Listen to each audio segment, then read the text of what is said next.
Hi students, welcome back. This is Plus 2 Computer Science Chapter 9 Part 3 video. Before getting into the video, please do subscribe. So in this class, you're going to learn set. In Python, a set is another type of collection data type and it is similar to list. Yes, it is also mutable, which means it is changeable, and it is an unordered collection of elements without duplicates.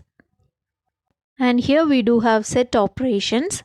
So let us learn one by one. So let's see how to create set. First of all, introduce a variable and then assign the values inside open and close curly bracket.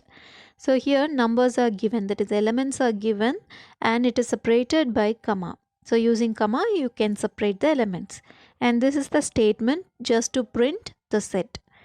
So let's execute the program. As you can see the output, the entire set is displayed. And here the elements within the set cannot be repeated. This feature is used to include membership testing and eliminating duplicate elements. So let's try. Let us include the same element twice. So 3 is repeated twice. Now let's run the program.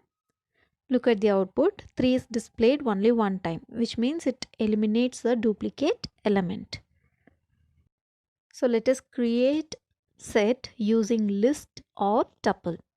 So how to create a list? For example, introduce a variable equal to, and for list we have to use square bracket.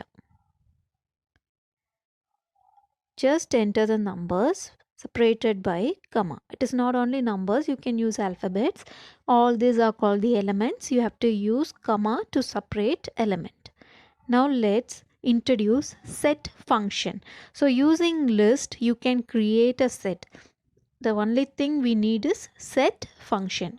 Now what we have to do is create another variable and assign the list name to set function. So we have introduced the list as A. So simply write like this. Now B, variable B is a set. Inside print statement, let us execute B. B is a set. And if you want to check whether A is a list or not, simply write a print statement and enter the variable. So let's execute the program.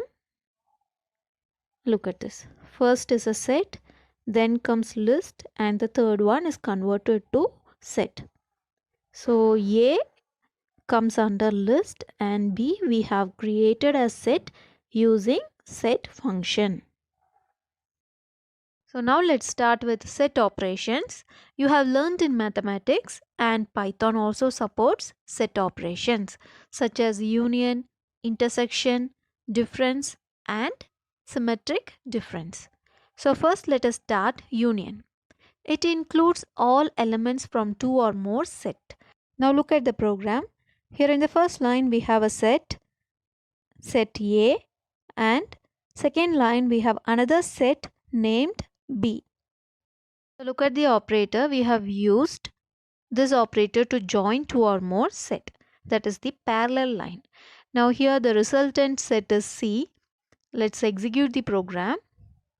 Set A and B have joined together, and it eliminates the duplicate record. In set A we have duplicate record. The same number is repeated in set B. So it will eliminate all the duplicate record. It displays only once. And this is one way of creating union. At the same time you have union function. So using union function we can create this joining sets. The way to do is, first you have to write the name of the first set. Using dot operator, mention the union function, and inside the function you have to write the second set name. That's it. Run the program. You do get the same answer. So the next operator is intersection. It includes the common elements in two sets. And yes, ampersand symbol is used as the set operator, or you can use intersection function. to intersect two sets in Python. So let's edit the previous program. Here we have set A and set B. Now we are going to find the intersection of both the set. So we have to use ampersand operator and let's run the program. Look at this. The common element is 3. Or you can use intersection function. So you have to keep a dot and use intersection function. Inside the bracket you have to write the second set name and simply run the program. Yes, you do get the same answer. And the next set operation is difference. It includes all elements that are in the first set but not in the second set. So it is like minus A minus B. So only the element which is present uniquely in A will be displayed. And here we use minus operator to show the difference, or you can use difference function. Okay, now let's edit the previous program. Here we do have set A and set B. Now we are going to find A difference B. So A minus B. And the result is stored in the set C. And let's run the program. Okay, these are the unique elements present in set A.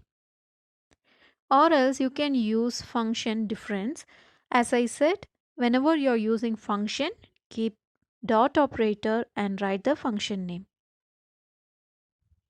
Difference.